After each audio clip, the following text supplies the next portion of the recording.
But so what happened is that I rely, I enjoy the spam emails quite a bit, as you know. Mm-hmm. And so I've been relying on my hosting provider sending me the comments that get sent in over at DeadEndRoad.co in the contact us field being sent into my inbox. What I didn't know was that a lot of them were getting filtered out and not being sent to my inbox. They were staying in the comment area on the website. So I've been neglecting some of that. Now, are they being filtered out because they're worthless, like spam? I guess we'll let the audience be the judge of that. Okay. So I guess we'll just get started with that. By the way, this is the Dead End Road Show. What's up? It's Bill and Ian. So yeah, let's get going. This one is from an Elsa McCants, and this one's weird because they have a profile picture, which I didn't know you could do whenever you send in comments to the website. But the email is from a Frank, which is interesting. Please call me, and they give a phone number, and they say, I am interested. I don't know what they're interested in, or why I should be interested in them. I mean, curiosity is a good quality to have. It is. It's a good trait. You should always be trying to learn, trying to better yourself.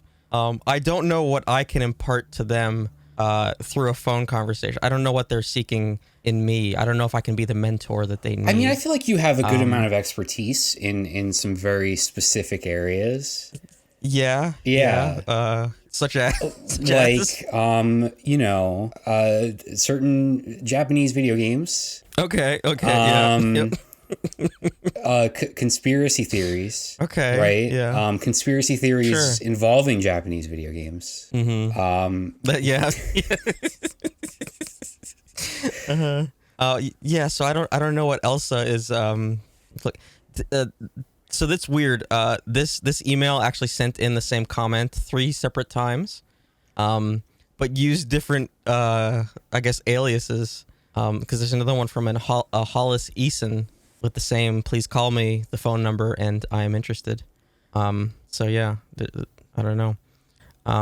This one is from Mike Eicht, which isn't that's a candy, right? Yes. Okay. And they give a website, which is flack.me/genre/jazz, which is a pretty good URL. And the comment is Carmen McRae Flack. Is that Flack is in like the audio file? The audio, the audio format, yeah.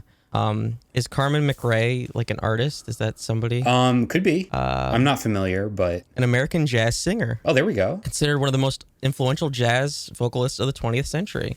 Okay. Born 1920 Harlem.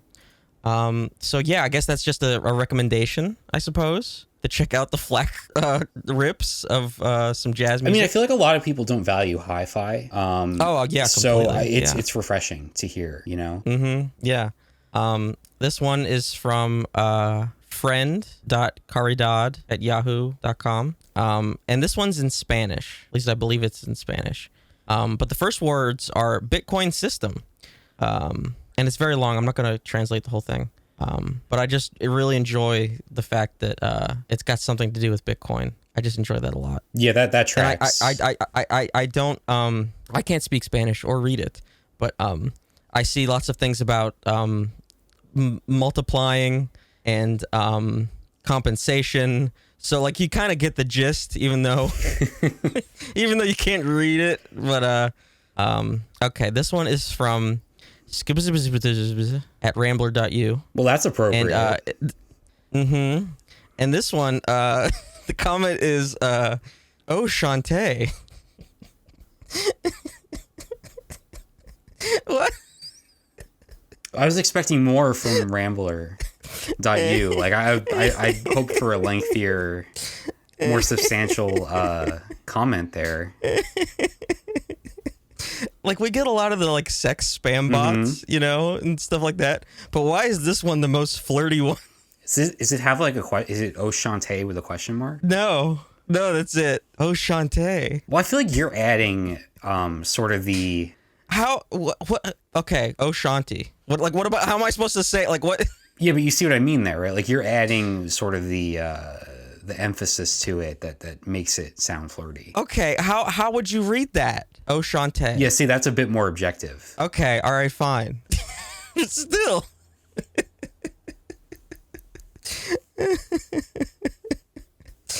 Oh, there's so many of these. Okay. This one's from Edison. This seems like a real email address, at least. This is edisonfishborn@gmail.com. Hey there.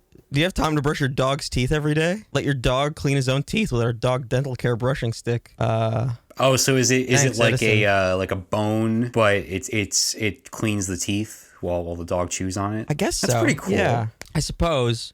That's such a cold call, though. It really is. Like it assumes so much. All right. Oh, this is a long one. Oh boy. Do you ever have to brush your cat's teeth? Is that a thing? I don't think so, because they like clean on the fur, and that sort of gets the whole system going. Yeah. I guess unless they have a problem, then you gotta. Whenever our cat was young, his breath was really bad, and I thought he might have had a problem, because the other cats, like of course that their breath stinks because they're fucking cats, but like his was like really noticeable, and I thought he might like have something up, and so my mom was like, well, why don't you brush his teeth? And I'm like, well, no, I'm not going to do that. I don't want to brush his teeth. So this maybe this advertisement was almost well targeted. It just had the wrong animal. Yeah, so close. All right, this is a long one. This is from Posting Jew H. Okay. I'm happy to welcome you. No, this is my site. No, wait. Okay. Large-scale web ads for growth of factors influencing consumer behavior.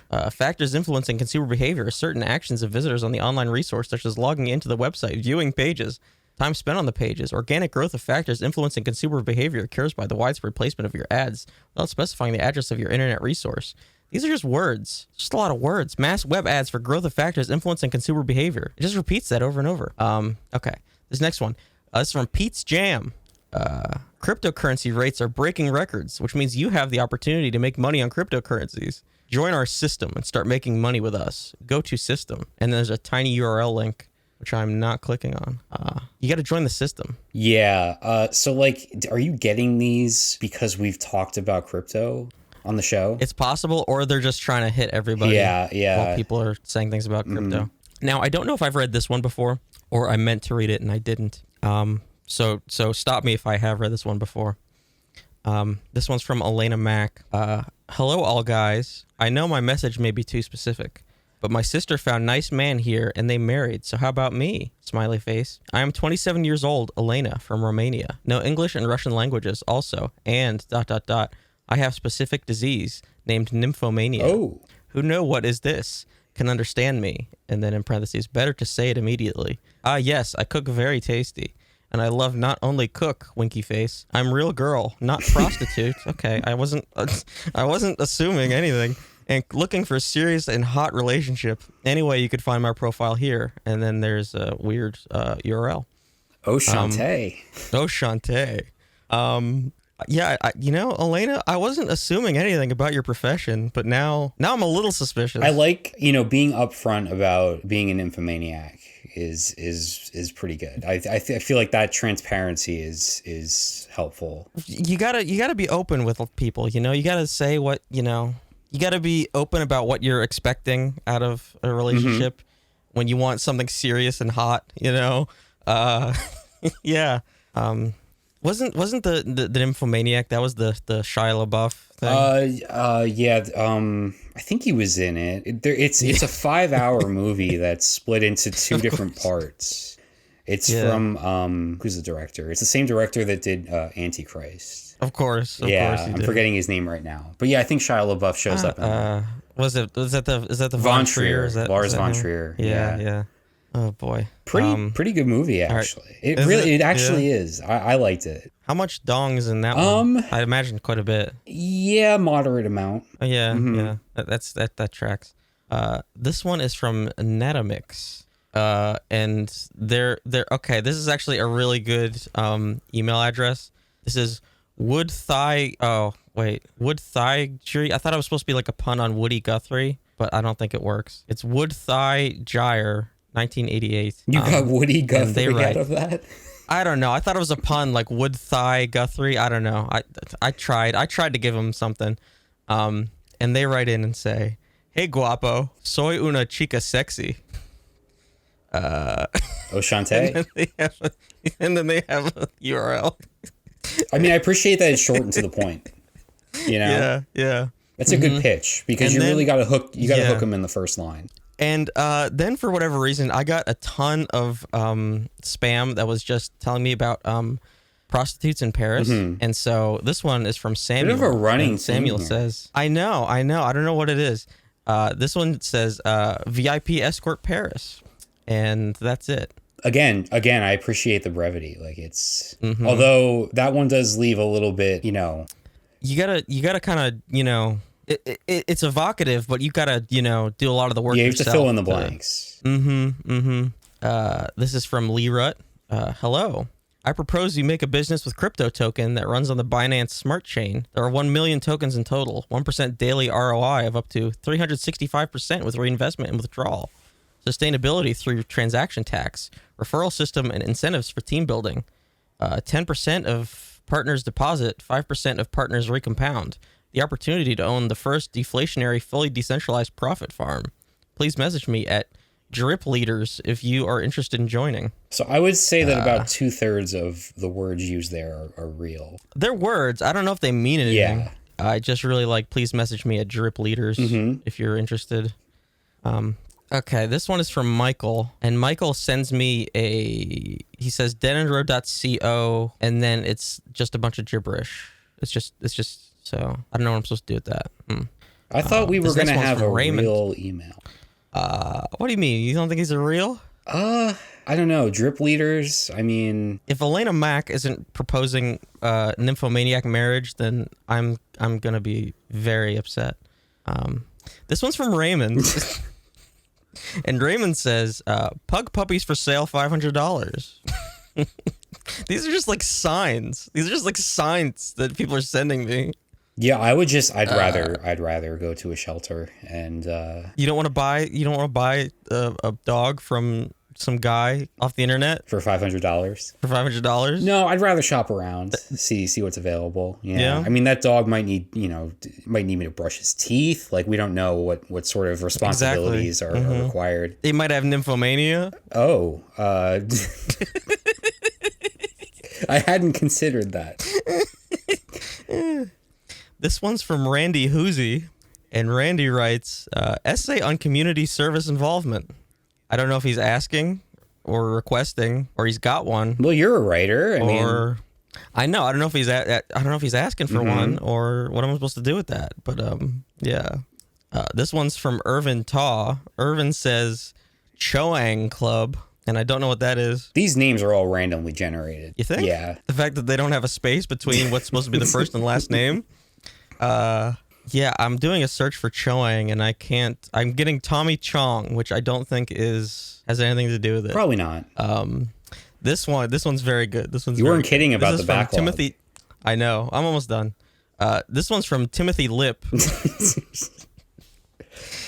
Timmy Lip.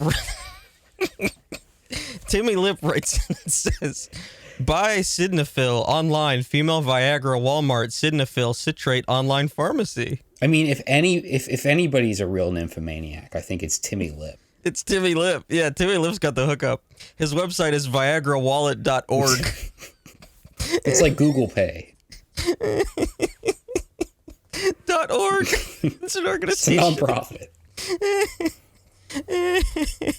Female Viagra Walmart. This one's from Alan. Alan writes in. Just Alan. Well, it says Alan Bohr. I don't know. Alan Bohr. It's Al Borland. Holy fuck.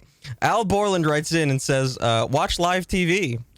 Oh, I watched some live TV, and we're gonna get to that. Yeah. It's a teaser. Okay, these are actually new ones. These are all in Russian. I'll skip these. Actually, you know what? I think that one might be in Korean. Johnny writes in and says site.com. And those are in Russian. Okay. Tebert Letley says, hi, Leon. Okay. I don't know. Not me. Hi, Leon. As you asked, I'm giving you a link to where you can meet single girls for sex. Ladieslocator.life.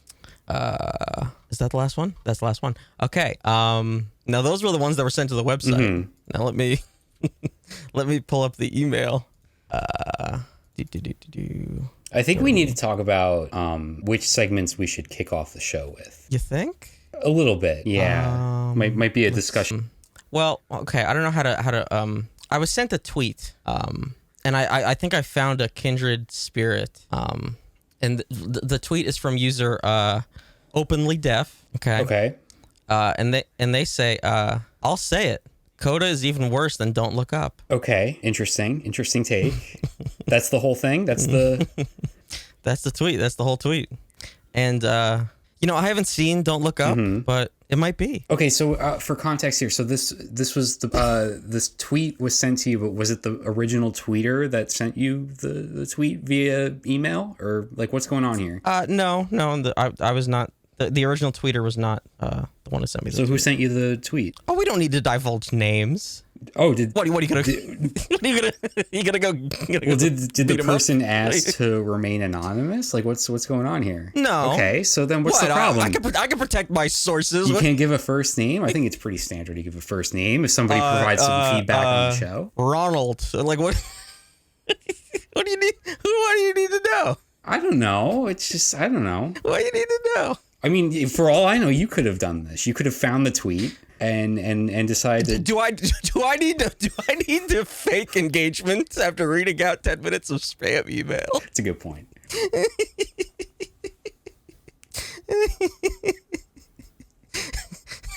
You're asking for names. with some coda criticism. So there was that. I also received some feedback from my brother who suggested that we change up the what's it called? The Did It All for the Moogle sort of intro sequence. So I was tooling around with that, and so look forward to that the next time we do a Did It All for the Moogle segment. Well, that sounds good and all, but are we really done with the tweet? What is there? I mean, I guess we could bring it up again because we're going to talk about the Oscars today because we're recording this on the Monday after the whatever you want to call what happened last night after the slap heard around the world. Yes. Yeah. So I received some feedback about that. And then I'm seeing. Oh yes, there's an email here. This is actually for you. So this email. Title is Noragami Subbed. This came in from Nancy, and Nancy writes, "Hiya, just want to let Ian know that Noragami is available to watch subbed on Hulu. I got really excited that he's watching it because it's one of my favorite anime, so I wanted to let him know so he won't give up on it. Love your show, Nancy."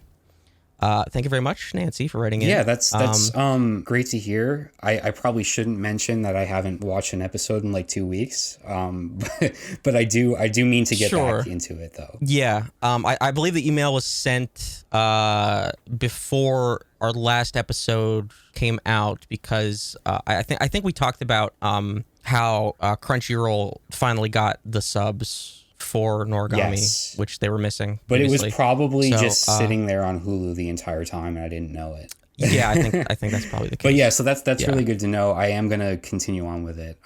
So yeah, that's awesome. Thank you for the feedback there, for the info. Yeah, because Hulu still has some of the Funimation catalog. I don't know if that's going to be the case. I don't know when those licenses are going to expire. If they are, I don't know what's up there. But Crunchyroll is actually about to lose some shows that are licensed by, I forget what the company is, but they are the owners of High Dive, the other anime streaming service, and they also license some shows that were available on Crunchyroll, and they're leaving at the end of this month, like on the 31st. And Crunchyroll's like, oh, hey, by the way, we're losing like 15 of these shows in a week, which is kind of a bummer. I saw also that Crunchyroll is cutting down on their free tier. So like from what I've seen, like all new and ongoing shows won't be available to stream for free. Oh, which, like, I mean, I've tried that in the past, and the amount of ads that they have on the free tier are just ridiculous. So yeah, but still, like, if you were using that, that's a bummer to be losing all the current airing shows. Yeah, it was a pretty rough way to go about it anyway, because it wasn't HD. Oh, that's right. It was a ton of ads, and I'm pretty sure it was like only desktop. No, I think you could stream them on like the apps and stuff. Okay, maybe it wasn't like the TV apps you couldn't do or something. There was like a restriction. Yeah, but you're right. It wasn't high def either, so yeah, it was pretty rough. Yeah. And luckily, like they at least for now, they haven't like hiked up the price. Yeah, that's kind of what I'm waiting for, right? Because they're having this library transferring over. You think that would hike the price up a bit, but we'll have to see. Yeah, because it's a pretty reasonable. It's like what? It's like $8 or whatever. Yeah, there's a couple different tiers. I think the cheapest one is I think $8. Yeah. I think the expensive tiers are like weird discounts for the store or something. Oh, right. So it's like, well, if you're never gonna engage with any of that, it's just like if you just want to watch shows, then you just kind of go for the the one that just gets you HD video and no ads. So but yeah, I have a weird feeling that they're gonna increase the price fairly soon. Yeah, it seems especially because they were just like doing the whole like, oh yeah, Funimation subscribers, you can cancel now and move over to Crunchyroll, like even though they haven't moved everything over from Funimation yet, they're like still in the process of doing that. So it's like, well, yeah, sure, you can cancel, but what if you were still watching shit on Funimation? And there's still like a small amount of Crunchyroll stuff on HBO Max. Oh right, yeah. So they're still kind of spread out. Yeah. Yeah, the rights are all over the place with a lot of stuff. But yeah, we'll have to have another anime segment soon. I'm gonna get back into Noragami, and I'm sure you're watching stuff because you always are. Yeah. So yeah, look forward to that. We're gonna be going heavy into movie stuff. But before we transition to that, because that's probably gonna be the back half, I imagine. Do we want to do Dating is Dead check-in real quick? Yes, there's been some research over the past week.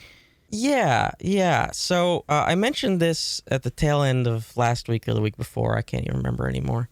That OKCupid, which is the one that I usually go to kind of browse around, mostly because it's the one site that gives you a lot of space to just ramble basically, and so you can really find some interesting stuff. So what is going on is that they're pushing a live streaming component of their site.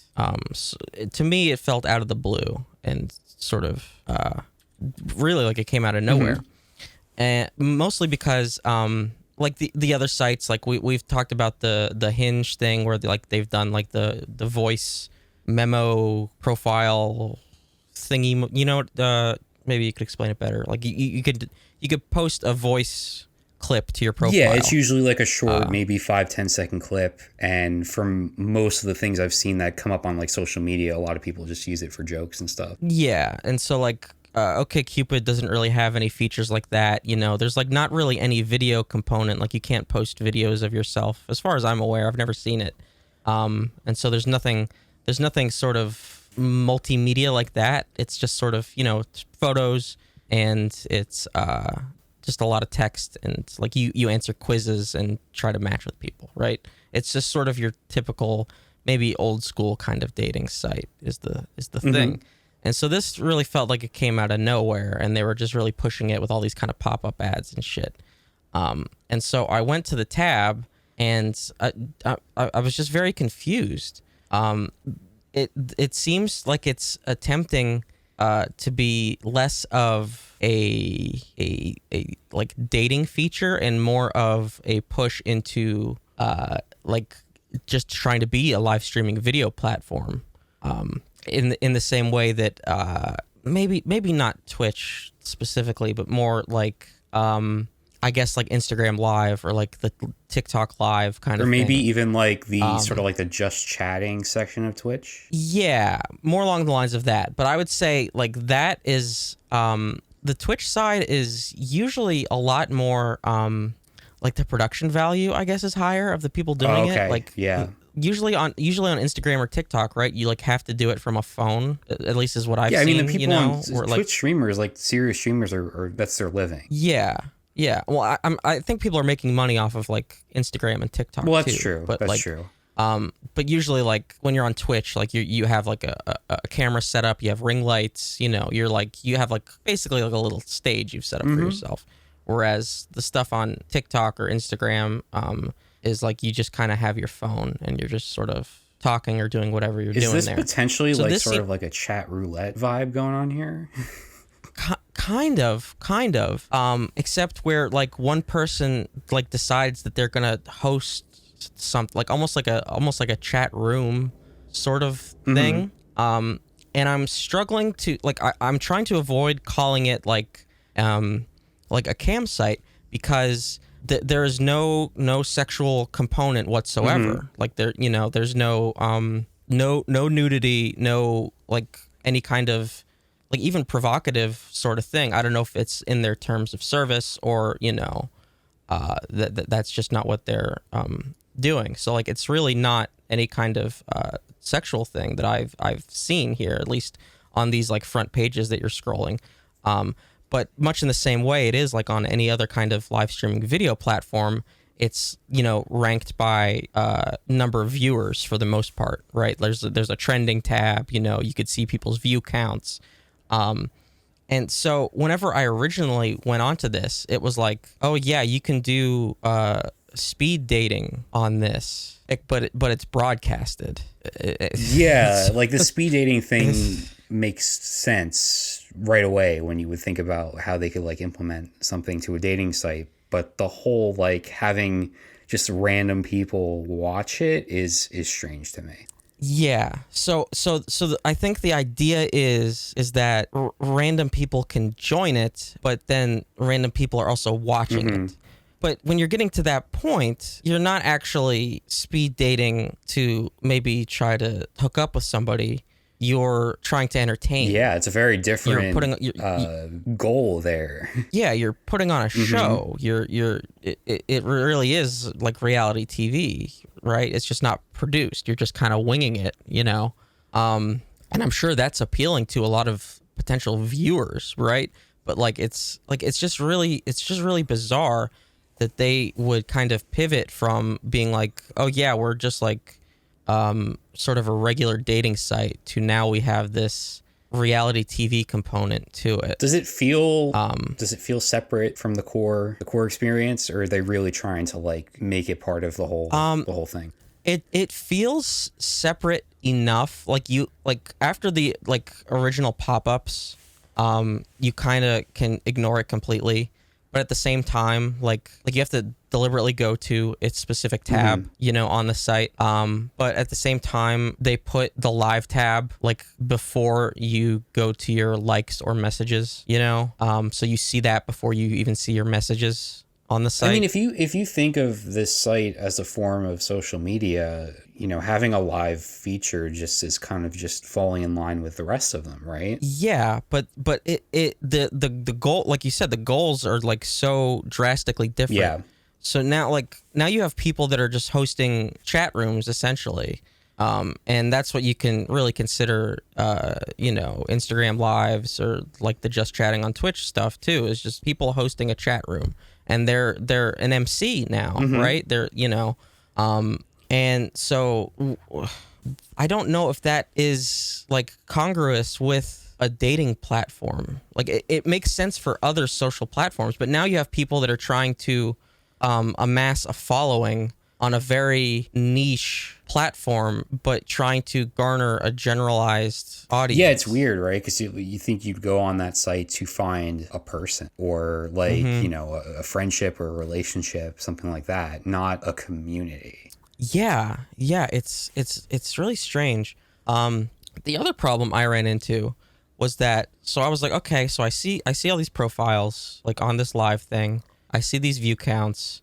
I can't really make sense of people's titles. It seems like their usernames and a lot of emojis, so I don't really know like how people are differentiating themselves from there. So it seems like really what you have to do is it's basically a profile picture, right? So like I was like, okay, let me pop into something, like see what people are actually like doing, like what are they talking about, what are these streams like, right? But I don't know if this is my browser, like I use Firefox. The streams wouldn't load, and I don't know what was up with that. I tried a bunch of different streams. Did you try a different browser? I tried Chrome. It was kind of doing the same thing. So like I didn't quite know what was up there. I turned like off ad blocker. So it's like I didn't know what they were doing. So you haven't actually gotten a chance to like tune into one. No, I haven't, and I tried. But like they have view counts, so I don't know how, if I'm just having a weird issue, or if like these view counts are kind of bumped up. Could you say what kind of numbers we're talking about? Like what the highest rated one at like a certain time was? I mean, I'm like browsing right now. Like somebody's got like 400, 500, 200, 100, 75. Which like those are actually like in Twitch terms, those are pretty decent. This one's got 1400. Wow. Okay. 40. This one says 1800. As I'm scrolling down, there's ones that have even more. 900. I mean, in terms of like viewership, those are like Twitch numbers. Right. Yeah, and it seems like there are different categories, and I guess these are like supposed to be like sort of dating game, speed dating adjacent. There's one called blind date, next date, versus. I don't know if there are specific rules or whatever, if these are just like loose formats that people can use for these rooms. But it's just very strange to me. I'm just picturing like having like two people broadcasting their speed date, and then a chat just like spamming like L, like just freaking out. Yeah. Like it's like some sort of like esports contest. Yeah. It is strange. It's even further gamifying dating in a weird way. And sort of like seems like out of left field too. Yeah. So here's the other thing. So all of the dating sites, all the popular ones, are all owned by the same company. And so this is apparently a feature that had already been on some of the other ones. This had already been on Match and Plenty of Fish. And so now they just most recently brought it over to OKCupid. And I didn't know this, but I didn't realize that like literally all of the sites were owned by the same company. I knew that OkCupid was owned by like Match.com and all that shit.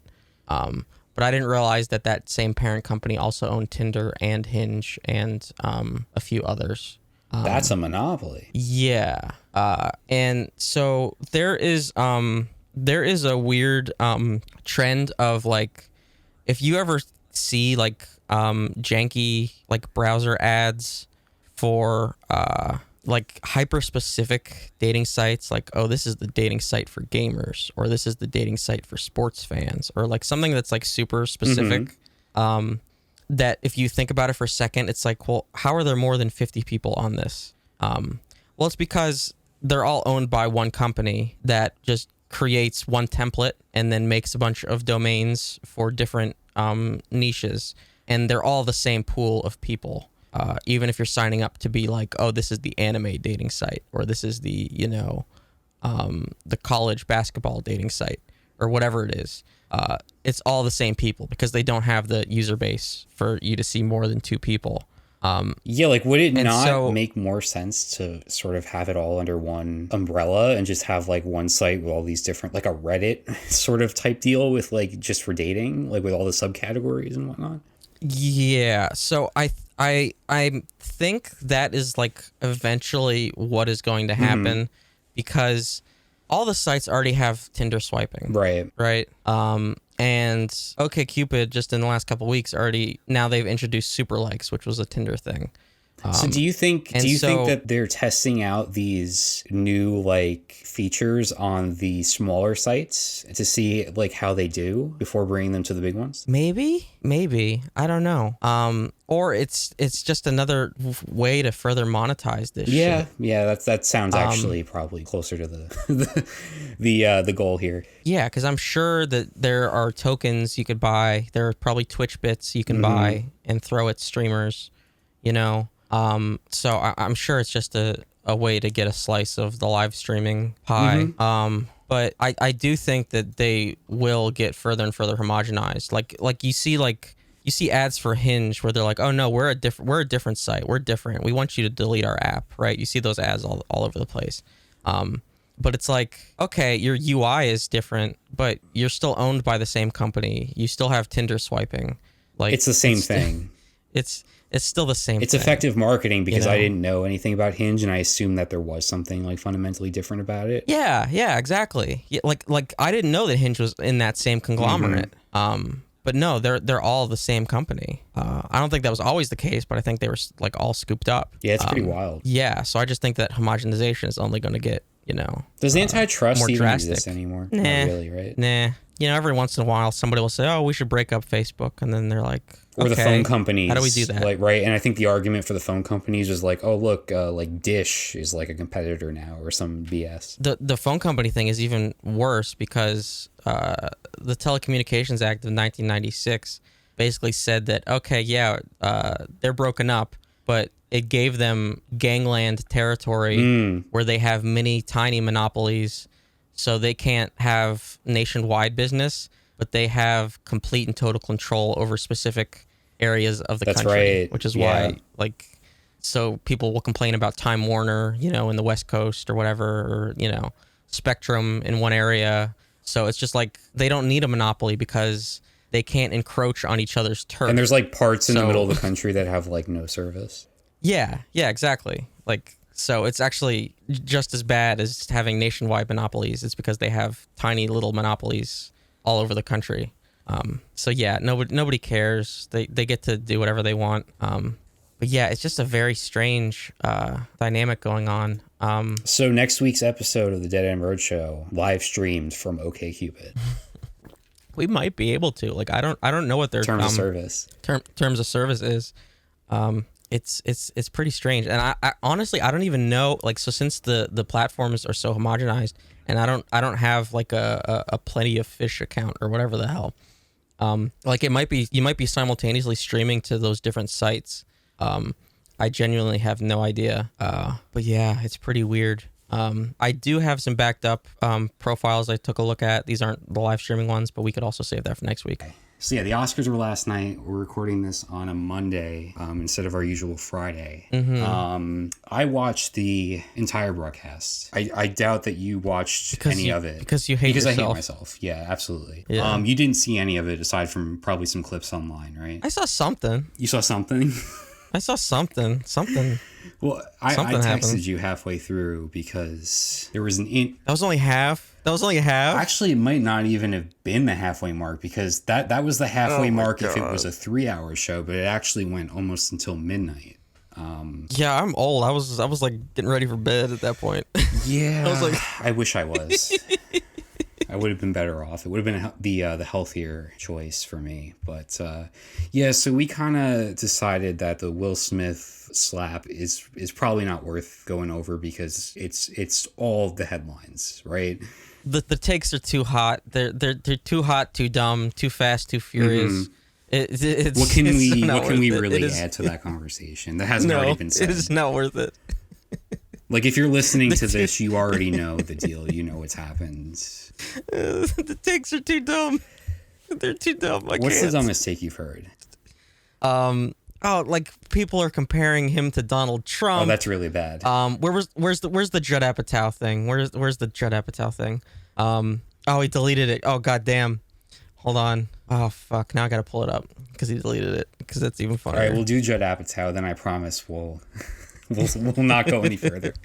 Where is it? Oh, God. Where is it?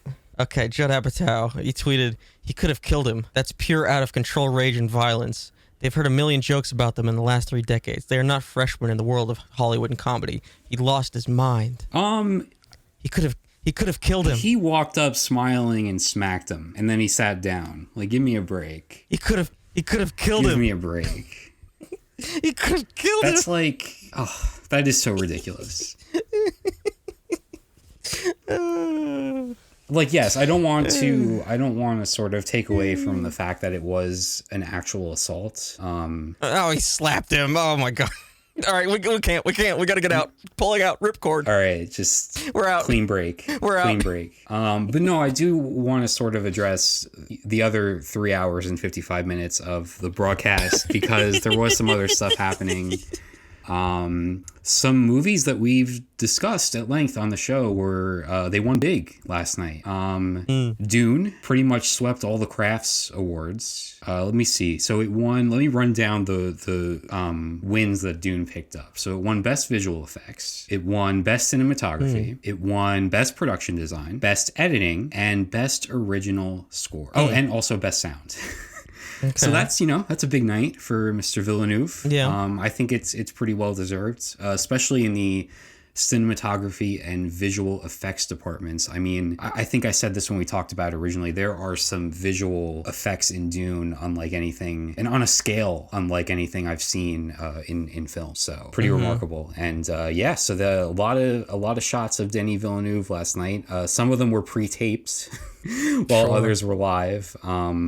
Which sort of leads to another major problem with the show, which, there's a lot of controversy surrounding the decision to pre-tape, I think 8 different awards were handed out before the broadcast and sort of like edited into shorter packages for the show, which amazingly we still ended up with a 4-hour runtime. So, like, not only did they take away from those winners and essentially, like, you could argue disrespected those winners, but the time, the things they decided to fill that extra time with were so not worthwhile. Like, I texted you about an hour in, and I'm like, this is a disaster. And this was before Will Smith. Because, like, the style of comedy that was attempted here at this show, like, the writers for this show were going for, like edgy, like, controversial, and it really just did not land, like, at all. Like, there was this one joke about, like, the power couples in the crowd, like married couples, and the punchline ended with and then we have Jake and Maggie Gyllenhaal, power couple. Ew. Which is just kind of gross. And then they cut to Jake Gyllenhaal and he's shaking his head like, what the hell? Yeah. There was this whole bit about I think it was Rebecca Hall, one of the 3 hosts, and by the way, the hosts were great. Like, they delivered their lines really well. They're like, it was Amy Schumer, Wanda Sykes, and Regina Hall, Rebecca Hall. Oh my God, I'm forgetting her name. But the hosts were really good. It's just the material they had to work with was brutal. Like, at one point they brought out this list of they need emergency COVID tests is how they framed it, and it was basically just a list of all the attractive male actors in the crowd. And it's like, so yeah, we're gonna round you up and bring you backstage, and you needed to do these COVID tests, and it required all like sorts of like groping and taking clothes off and just like, it was basically just allusions to tricking people into, like it was bad. It was uncomfortable. Yeah, it's fun. It's family fun. Family fun, right? Yeah. So stuff like that. There was just it somehow they cut things out of the show, and it was more overstuffed than it ever has been. They had musical numbers for songs that weren't even like nominated for an award. Sure. Yeah, it was a disaster. And then of course the Will Smith thing happens, and the entire mood shifts, and nobody really is paying attention to anything going on for the next hour. Like, you're just waiting for the moment where Will Smith will win an award. After that, because he was a lock to win Best Actor, which he did, and that speech was really something too. But so big night for Dune, big night for Coda. Coda, of course, won Best Picture, as well as Supporting Actor for Troy Kotsur, and then Sean Hayter won for Adapted Screenplay. So three big awards for Coda. I was happy to see it. I enjoyed it. But we've had that conversation before. Do you have any thoughts on Coda winning? I just didn't know that they gave TV movies well, it's funny you say that, because big honors this like that is actually the first movie in the modern era to win Best Picture without having a box office presence. Well, there you go. So technically a movie on TV. Yeah, exactly. I wouldn't call it a TV movie though. But no, like, honestly, like, all the controversy and the incident and everything, it sort of it overshadows the positives here, right? So, like, Coda it featured a largely deaf cast, which for Troy Kotsur specifically, he's the first deaf actor to win in the supporting actor category. So that's a first. The show started off with Ariana DeBose winning supporting actor for West Side Story. And so she's the first ever openly queer person of color to win an Oscar, which was really cool. So, you know, there were some cool moments there scattered throughout the mess. But we had a favorite of the podcast. We had Drive My Car winning Best International Film, which I was happy to see. Yeah. And really, there weren't many surprises in terms of like the actual winners. Like pretty much everything was predicted. Right. The only surprise really was Kenneth Branagh winning for the screenplay of Belfast, which I don't really have anything to say about that. The general reaction to that seems to be like, why? You know, like I don't think there's really much that's notable about that screenplay from what I've heard. But especially when you have people like Paul Thomas Anderson and you have a movie like The Worst Person in the World up as well. It's kind of an interesting choice. Yeah. But yeah. Is that a war movie? Yeah, it's about Ireland in the time of war. I don't know the exact era, but yeah. Yeah, they always go for a war movie for something. They do seem to like their war movies, yeah. Yeah. Got to sneak one of them in for something. And they can't all be Dunkirk. Right, yeah. But... Yeah, what was the one from like a couple years ago? 1917? Yeah. Mm-hmm. Yeah, I downloaded that and I never watched it because I was like, it's a war movie, you know? Like, I get it. Yeah, something else I liked, Best Original Song went to Billie Eilish and Phineas for No Time to Die. They always give that to a Bond movie. It feels like it always goes to a Bond movie. It feels even stranger, though, because, like, No Time to Die was supposed to come out, like, 3 years ago or whatever. Yeah. Wasn't the song out, like, super early, too? I think even though the movie wasn't? The song came out pre-COVID, right? Like, when they were first starting to promote the movie, expecting it to release around that time. That's funny. And so they performed it as well, and it was a great performance. I love Billie Eilish. She looked super stoked to win. I mean, as anybody would be for winning an Oscar. So that was really cool. Best Documentary went to Summer of Soul, but of course the presenter for that award was Chris Rock, so nobody paid attention to Questlove in his big win, which is unfortunate because a lot of people really love that documentary, and I believe that's his first one. So, I wish there was more to talk about. But like I said, it was kind of a shit show as far as the broadcast. There weren't really any surprises. And then you had the assault. So, I just have a problem. Like, why does American TV feel the need, like something is happening, right? And then they're like, oh no, we can't show this. We can't show something interesting happening.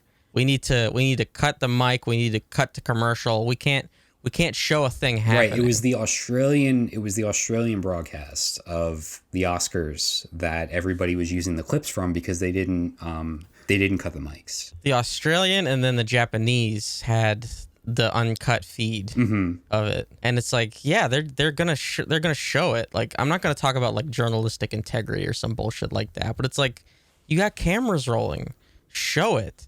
Like, unless somebody is like unless like, God forbid, like there's an active shooter or something, you know. But like something like as crazy as this happens, keep it rolling. Like, come on. Like, American TV is so like weak-willed. Like, it's ridiculous. Really is, especially in this age when what was said is immediately going to be posted online anyway. It's not gonna remain a secret. Like, yeah, just keep it rolling. Ridiculous. Yeah. Anyway, that's all. I don't want to. I don't want to get into it, but that's what, you know. Just the presentation of the whole show. It's just it's offensive. Nope. It's offensive to the viewers. It's offensive to the people that won awards that were cut from the live airing in favor of just really tasteless jokes and just segments that would drag on forever and really had no purpose. Like, so they had a few anniversary segments, right? So they had like a Godfather anniversary. It was like the 50th or 60th anniversary of James Bond. So they had some video packages. And then they brought out cast members of Pulp Fiction and called it the 28th anniversary of Pulp Fiction. It's like, what is the 28th anniversary? Yeah, it's my 28th You anniversary. could literally too. just land on any year after the fact and call it an anniversary. They just needed a reason to bring out Uma Thurman and Samuel L. Jackson and John Travolta at the same time. Like, it was the most ridiculous thing. Oh my God. 28th. Oh, and I almost forgot. So you probably saw that they, I guess, are trying to get more engagement from like a quote unquote casual audience. So they added some fan voting awards for the first time, right? So that included fan favorite movie moments, and that includes like movies not from just the past year, but from like all time. And then it also had a fan favorite movie from the past year, and somehow Zack Snyder won both of these awards. So the movie was Army of the Dead or whatever from Netflix, which was a Zack Snyder directed film. And the fan favorite moment, which was even more baffling, was the Flash entering the Speedforce, or the Speedforce, right? From the Snyder cut of the Justice League movie. That's the fan favorite movie moment of all time. Fan favorite movie moment all time, because it had like Neo dodging the bullets in the original Matrix and stuff like that. Those are like some of the runners up. Flash enters the Speedforce. The iconic. The iconic. I watched that fucking cut, and I don't remember that. This is a moment from a film that wasn't even in the original cut, and it's the fan favorite moment of all time. First of all, should the Snyder, like, I actually liked the Snyder cut, okay? Should that even count? I don't know. Yeah, where did these nominees come from in the first place is something I'm wondering. Yeah, like, was this a multiple choice, or was it a write-in? Because how many people wrote in Flash enters the Speedforce? Flash enters the Speedforce. Yeah, and then they showed the scene. So you have to sit there watching the Flash gear up to enter the Speedforce because that is such an iconic moment in cinema. Like that scene, that scene from a director's cut of a movie that's not even what I remember. Oh, it was probably a throwaway thing. It was probably like just like a piece of fan service. Like, oh, look at this thing that happened in a comic book. That's not even the fan service from that fucking 8-hour cut. What about the post-credits shit? No, so what I'm saying is, like, we watched that whole scene play out, and that was given probably more screen time than the actual winner of, like, cinematography this year. It's insanity. What? We gotta start bullying people again. We really do, because the fucking dweebs on Twitter saying that Spider-Man too far from home, or whatever the fuck, with their whole heart should have won. Well, Best there were Picture. like half a dozen Spider-Man clips throughout the Oscars broadcast. So for what? Beats me. It was up for one award. I forget which one it was. Probably visual effects. But it shouldn't have been. I saw the fucking green screen. You know what shit. else was it shouldn't have been for visual effects was Free Guy. So I'm just happy that Dune won. That's all. I'm just happy to be here. Oh.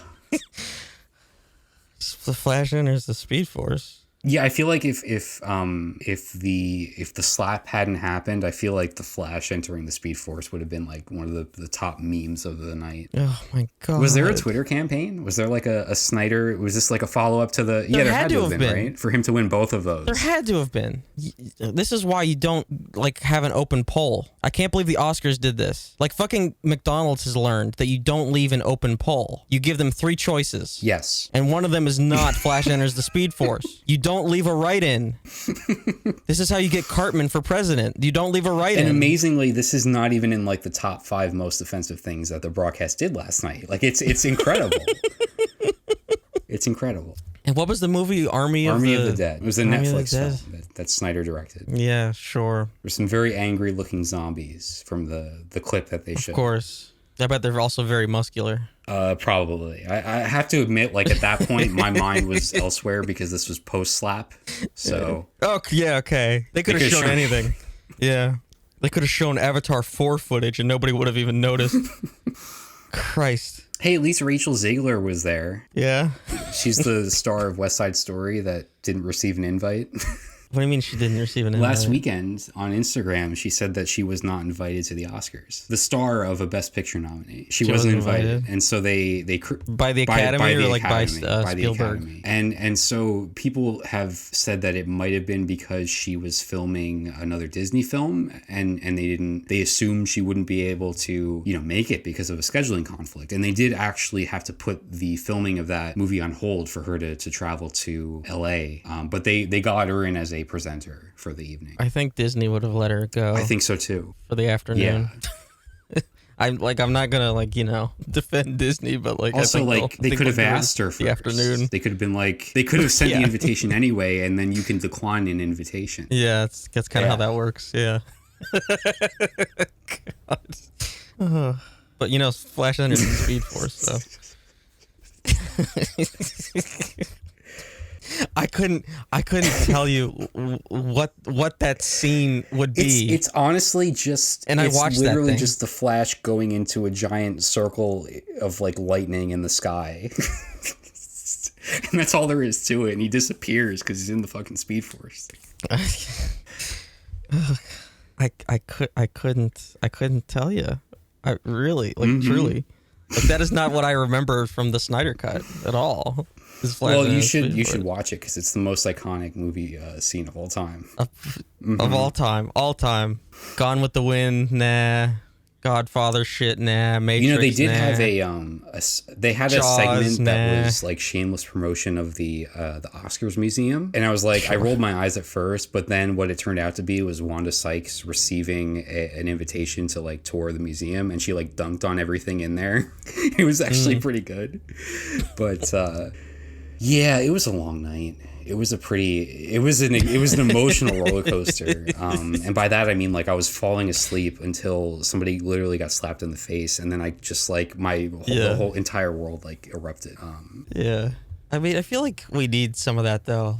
Sometimes you need a thing where everybody's talking about it. Oh, the Oscars desperately needed that thing. Except what it should have been was it should have been something that the producers came up with. Yeah, but I think every 6 months we do need a thing that everybody's talking about. But people just need to stop with the really bad takes. I think the last thing that was kind of like this was when Trump got COVID. Yeah, I saw a tweet last night that was with everybody talking about the Will Smith moment. Nobody's talking about how Trump died from COVID last night.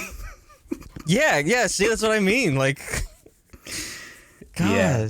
We haven't had something. What I did like, and there's a lot that's really not funny about the whole Will Smith thing. But I did like how the LAPD put out a statement about about how they didn't have information on they didn't have any information on the incident. And then so somebody was like, well, I hope some witnesses step forward.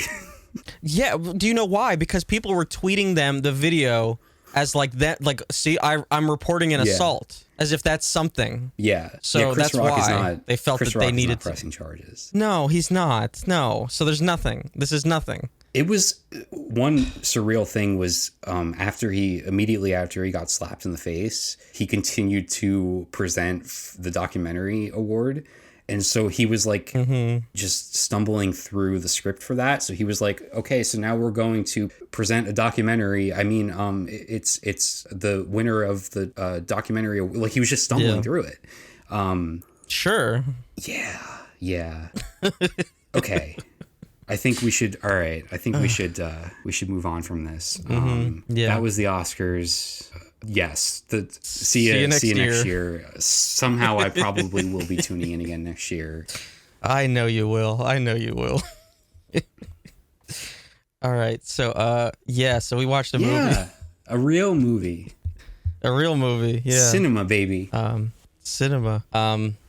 So it feels like I watched this forever ago now, but so we watched After Yang, A24 joint. Hell yeah. So do you want to give the so this movie is the much anticipated, and I say that I anticipated it very much, follow-up to Columbus by Kogonada. His Columbus was his directorial debut. Before that, Kogonada was he was in the movie realm. He was he made video essays about cinema, basically, sort of in the criticism realm. And then he came out with Columbus, which is one of my favorite movies in the past like 5 years. It's this really meditative film about two people who meet each other and become friends in Columbus, Ohio. And so like these two characters are at like a standstill in their lives, but for very different reasons, and they sort of relate to each other because of that. And the backdrop of Columbus, Ohio is just like beautiful because this is a town that is known for its architecture, and one of the characters is very interested in architecture, so you see all these like beautiful buildings and like backdrops. It's a beautiful film. I'd highly recommend it, and I couldn't wait to see what Kogonada came out with next. And that movie is After Yang, which is a science fiction film taking place sometime in the future where they have artificial intelligence that are sentient, you would say. And they sort of live with families and live amongst, in the communities, and they're called techno sapiens. And sort of like at first glance, they're almost indistinguishable from humans. And we learn that there's quite a bit that they have in common with humans too. But the setup for this movie is that Yang is part of the family that we're spending time with here, and he's a techno sapien. But at the beginning of the film, he malfunctions, and so he essentially dies. And the character played by Colin Farrell, his objective is to go around and try and find a way to fix Yang and bring him back to life. And that's kind of where the movie takes off. What did you think of this? This movie fucked me up. Which I was not expecting at all. I honestly don't even know what specifically about it fucked me up. Like, it was like a weird unconscious reflex that like triggered something in my brain where it was just like, oh, you're gonna cry right now. like just in the middle of the fucking movie. That's cinema. And I was That's just like, power of cinema. And I was just like, what the fuck is this? What has happened? Why specifically? And I know what it was actually, and it was the scene where Colin Farrell's character has gained access to Yang's data, and he is able to access the files. And the way that the storage works on the Techno Sapiens is that they store 3 seconds of every day into their storage. And so he's able to view 3 seconds of every single day of Yang's life. And most of those moments are just nothing. They are him looking out of a window, or just looking at a tree, or just 3 seconds of Yang and his little sister, who is Colin Farrell's daughter, his adopted daughter, because they adopted a Chinese child, and that's sort of part of the dynamic for why they have Yang to connect their daughter with her Chinese heritage. And so it's just quickly flashing through these different memories, these 3 second intervals, and most of them are completely nothing. There's no other person in the shot. But for whatever reason, this just like broke. No, because they're not nothing. They're moments of beauty that that's what I mean. Yang is observing. Of course, but like there is on the surface level, there is nothing there, and you're just getting these flashes of them, and you're like, fuck, this robot is saving this. Like, this is what is important to this robot. Fuck. And I was just gone. Yeah, no, totally. There's no turning back. I was gone. Yeah, no, so like that's something that I thought was so brilliant about this, and I think brilliant about this director's work in both of his features, because in Columbus, with the setting of the movie and architecture being embedded so deeply into the setting, and you're seeing the world through the eyes of somebody who has like a real passion for it, okay? And so like from a directorial standpoint, you're getting these beautiful shots of like backdrops and buildings and pieces of art and architecture, but you're seeing it through the perspective of someone who's passionate about it. You're seeing it through the perspective of a character's eyes, and that just like adds to the beauty of it, right? And in this movie, you have beautifully photographed moments and shots, which are great on their own, but you have that added element of it being from the perspective of Yang and the extra meaning, you know, that's added to each picture. So it's like it not only are these movies beautifully directed, but they have a narrative element that sort of ties that direction into the story and just like makes it more impactful, if that makes sense. No, it does. And it was hitting me, and I'm like, oh god damn it, they're gonna make me think about this. Like it was just like, how would you decide 3 seconds of every day? Okay, save? So I'm so you... glad you asked that question. Can I bring up something that I was going to do and you're going to roll your eyes completely? So I was thinking about this, and this might speak to a problem that I have, but while I was watching this beautiful film, I was thinking about TikTok, okay? Oh, God. And I was thinking about how perfect After Yang would be in terms of like TikTok trends, okay? So can I hit you with like the TikTokification of this movie real quick? Because there's like... Don't ruin this movie for me. Don't ruin this movie for me. So the opening credits scene, right, where they're having this dance contest, this like televised dance contest, and all the families are competing, and it's almost like a sort of like a futuristic version of like Dance Revolution, right? Yeah, it's a dystopian Just Dance competition. Totally. Perfect TikTok trend, right? Because there's choreography, it's catchy, like that could easily go viral. No? Okay. So you have that. What and okay. then the next thing would be there are these montages that people put together on TikTok where like they sort of like stitch together like moments of like their day to like sort of like give you an idea of like their daily life. So there could be like a TikTok trend where you film 3 seconds of your day every day for like a month or so, and then you put that up as a TikTok. No, no. How about tea tasting? I counter tea tasting challenge, or share your favorite Chinese history facts would be another trend.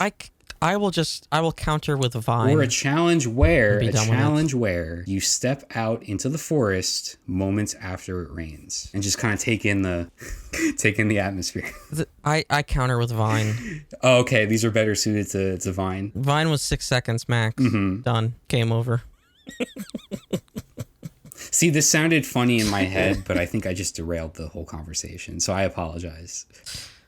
But so yeah, it's like what would you like? How would you possibly even decide what to save? Like you couldn't. Like it would even the thought of trying to decide for one single day, just an ordinary day, would drive me to actually lose my mind. Right? Like if I like gun to the head had to decide the 3 most important seconds for a single ordinary day, I think you would have to. Like how would you would possibly have do that? to not obsess over it. You would have to not put that much thought into it. You would just have to sort of like feel it out, and you would not have to look for the absolute best or most important moment. But you would have to like, while that moment's happening, just like capture it and decide that that's the one, and just move on. Because otherwise, you'll go insane. I suppose. but then it's like, so then you start thinking about memory, and it's like, so this is why when I'm even trying to explain what was going on in that scene, I was trying to avoid using the word memory, because even the way that we understand technology is wrapped up in our limited understanding of ourselves, right? Like we call computer storage, we call that memory, you know? And like just the way that this film showed the structure of Yang's storage, which are basically his memories, and the way that they contrast that with the way the human characters have memory. They have this, they contrast it where Yang's memories can be replayed on an infinite loop, right? Always the same thing, always the same, right? You could keep replaying the video over and over and over again. But the human characters are doing the exact same thing. They have the capacity to replay it over and over and over again. But there are the human memory, like it fucking echoes, and we don't have perfect It only recall. becomes less accurate over time. Yeah, it's like dropping a fucking pebble in water, and it's never the fucking same.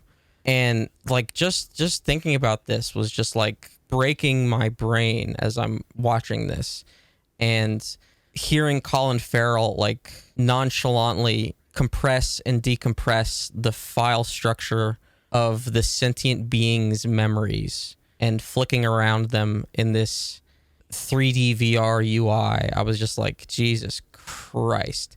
And I was attempting to reckon with I guess it's a salient point to bring up TikTok here, because we have not even begun to reckon with the way that we store digital memories in any way, shape, or form.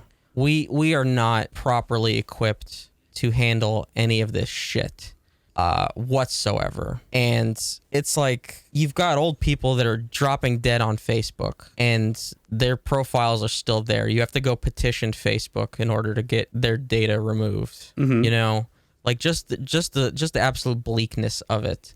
And not to mention that you don't own any of that information anymore. No, of course not. And so you have what should be entirely personal memories, and I'm using memories here in the physical sense, as in photographs and, you know, moments that you've shared, curated slices that you have decided to potentially share with the world that give probably not very realistic portrait of your own life, but that you've decided to put up onto a platform that you have absolutely no control over.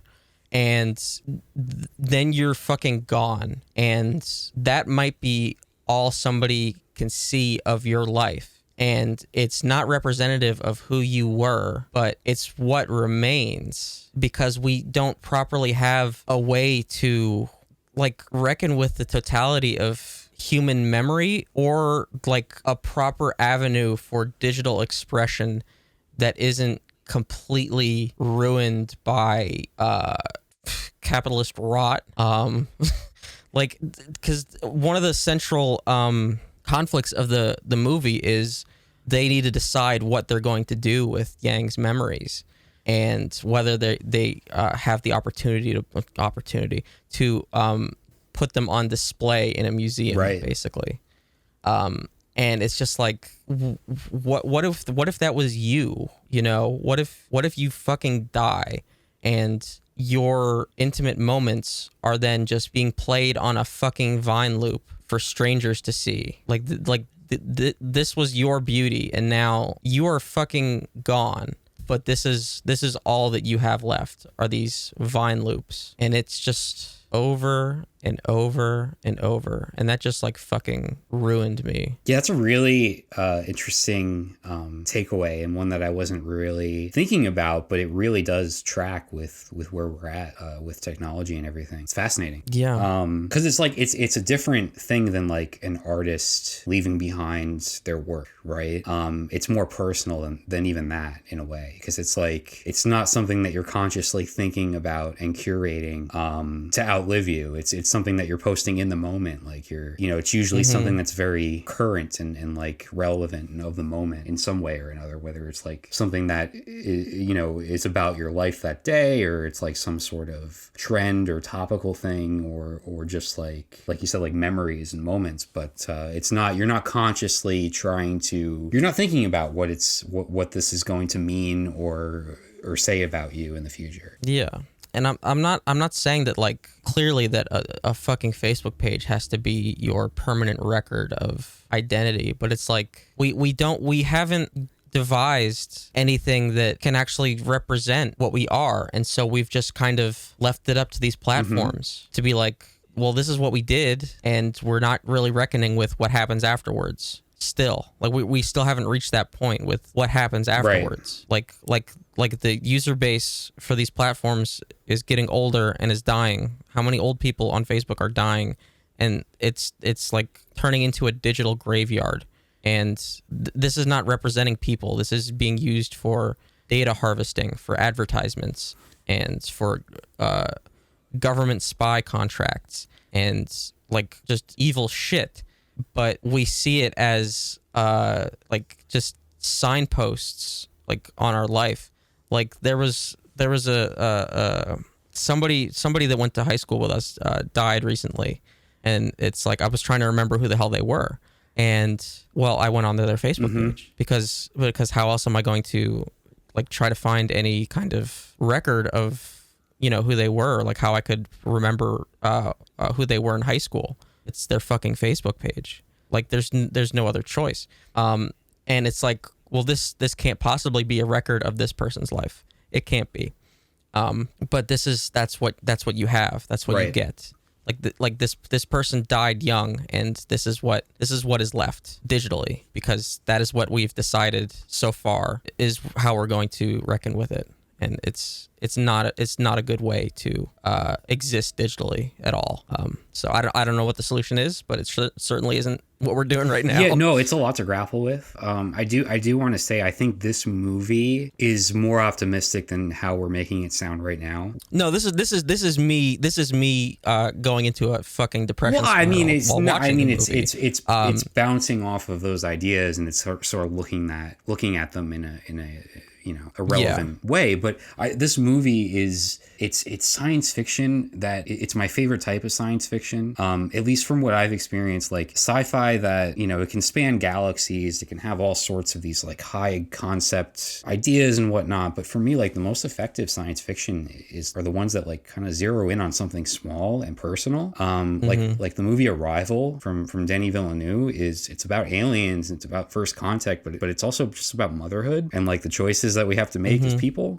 So it's like something very like singular and small within the larger like conflict or whatever. And I think this movie's doing something like that too. Like it's got like artificial intelligence and like some interesting like technological ideas, but it's really zeroing in on this family. And the memories from Yang are really used to not only paint a portrait of the family, but also have these characters reflect on the years that they've spent together and what that means to them and what Yang means to them as a family, and I just thought that was beautiful. Like I thought it was so well executed. Yeah, it really was.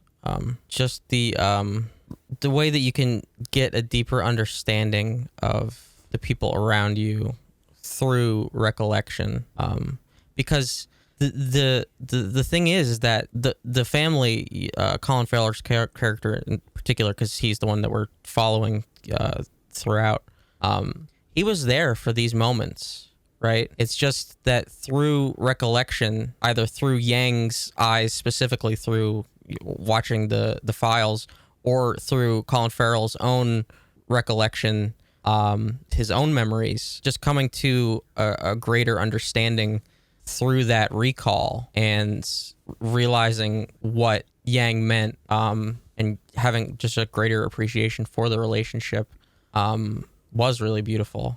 Because you start out with when Yang malfunctions and the family's figuring out the next steps. It's like one of the characters is like, yeah, it was nice to have him around.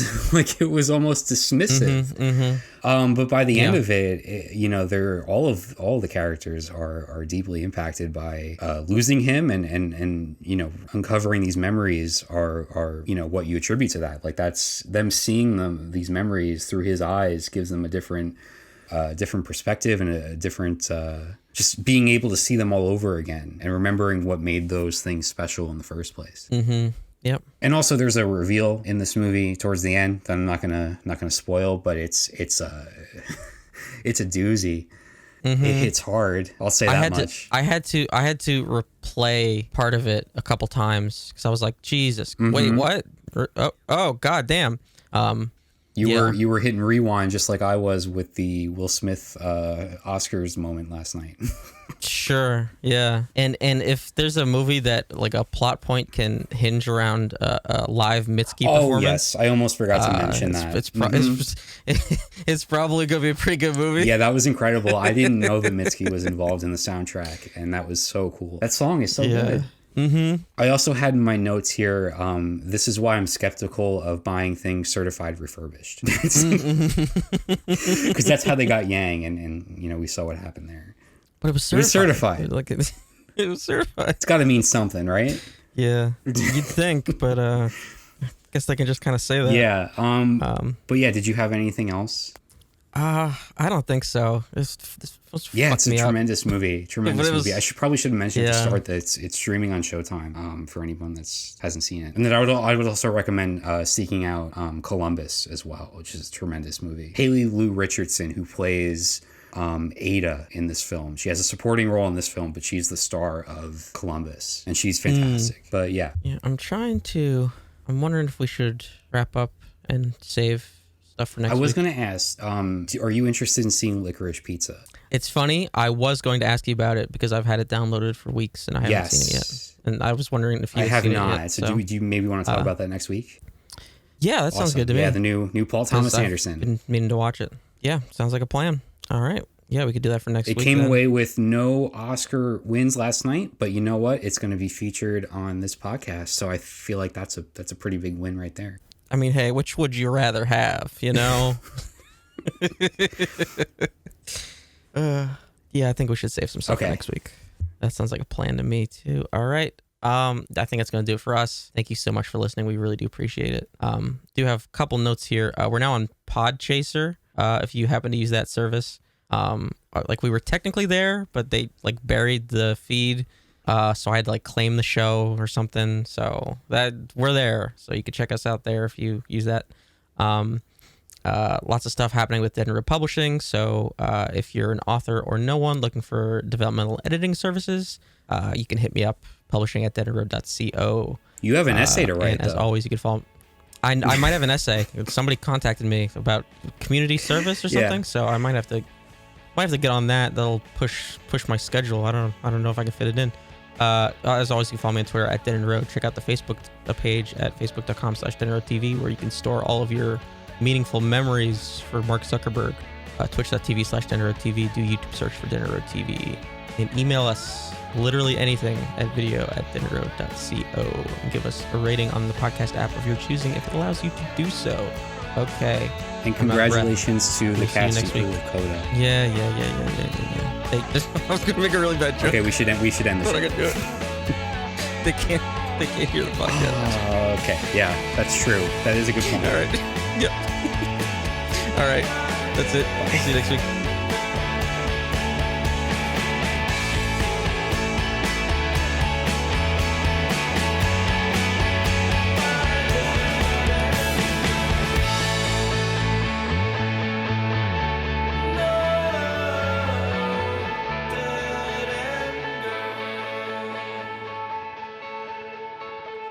No.